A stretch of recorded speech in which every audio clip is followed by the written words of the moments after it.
Hello friends, इस video में हम पढ़ने वाले हैं फर्मेट्स थ्योरम। फर्मेट और विल्सन जो हैं वो हमें ये बताते हैं कि किसी प्राइम से यदि किसी संख्या को डिवाइड किया जाए तो उसका जो रिमाइंडर है वो कॉन्ग्रुएंसी की हेल्प से कैसे फाइंड किया जाता है। ठीक है, और फर्मेट्स थ्योरम क्या है, यदि a की पावर p-1 इस टाइप की कोई संख्या है तो वो कॉन्ग्रुएंट होती है 1 मॉड्यूलो p के, जहाँ पे जो GCD a और p का है वो 1 होता है। ठीक है, आप तो ये फॉर्मूला याद रखना बस, a की power p congruent to a modulo p। और कॉन्ग्रुएंसी का ये रूल होता है कि यहाँ भी कोई अगर कॉन्ग्रुएंसी लिखी हुई है कहीं भी तो यहाँ जो संख्या है और यहाँ जो संख्या है इन दोनों में यदि p का डिवाइड दिया जाए तो रिमाइंडर सेम आता है। इसका भी जो रिमाइंडर आएगा वही इसका रिमाइंडर आएगा, चाहे संख्याएं अलग अलग लिखी हो, लेकिन ये कॉन्ग्रुएंसी अगर फिल हो रही है तो।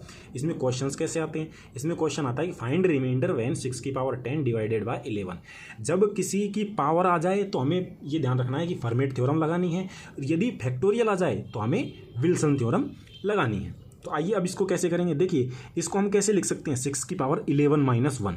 जैसे ही इसको इस फॉर्म में लिख दिया तो हम इसको कॉन्ग्रुएंट टू 1 मॉड्यूलो 11 लिख सकते हैं। तो हम इसको क्या लिख सकते हैं, 6 की पावर 11 - 1 कॉन्ग्रुएंट टू 1 मॉड्यूलो 11। ठीक है, और फिर वहीं से इसको कर लेंगे। तो देखिए कि 6 की पावर 11 - 1 कॉन्ग्रुएंट टू 1 मॉड्यूलो 11, ये क्या होता है 6 की पावर 10 कॉन्ग्रुएंट टू 1 मॉड्यूलो 11। और कॉन्ग्रुएंसी का रूल होता है चाहे इस संख्या को डिवाइड करो चाहे इस संख्या को डिवाइड करो, दोनों में रिमाइंडर सेम आएगा। तो हम जो छोटी संख्या है तो 1 को 11 से डिवाइड करेंगे तो रिमाइंडर क्या आएगा, 1 ही आएगा। तो इस संख्या को भी 11 से डिवाइड करेंगे तो भी रिमाइंडर 1 ही आएगा, तो हमारा रिमाइंडर क्या हो जाएगा 1। ठीक है, अब हमारे पास क्वेश्चन है अगला कि what is the remainder when we divide 301 by 7। ठीक है, तो अब हम इसको करके देखते हैं एक बार। तो अब इसमें हमें दिख रहा है कि 7 - 1 में नहीं लिख पा रहे हैं अभी। ठीक है, तो हम क्या करेंगे, पहले हमारी जो विल्सन है उसको यूज कर लो।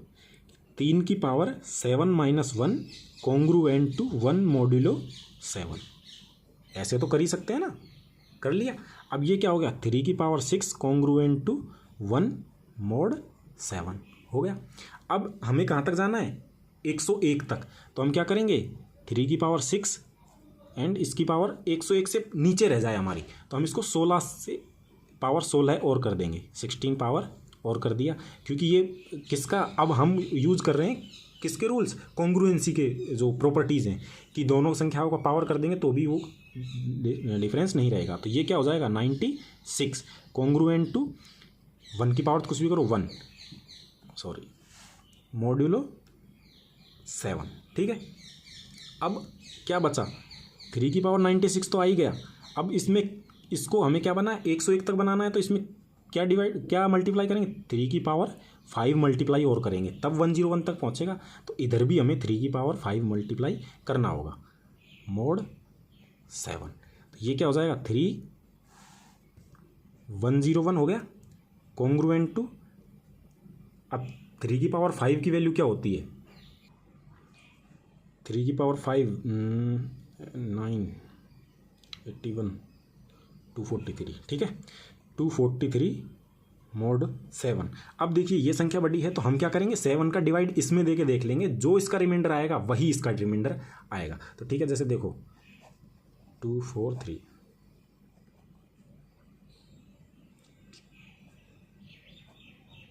5 रिमाइंडर आ रहा है, तो यहाँ क्या आ जाएगा, इसका रिमाइंडर 5। तो इसको हम कैसे लिख सकते हैं, कॉन्ग्रुएंट टू 1 5 मॉड्यूलो 7, क्योंकि रिमाइंडर समान ही आएगा। ठीक है, तो हमारा क्या आएगा, अब हम लिख देंगे कि रिमाइंडर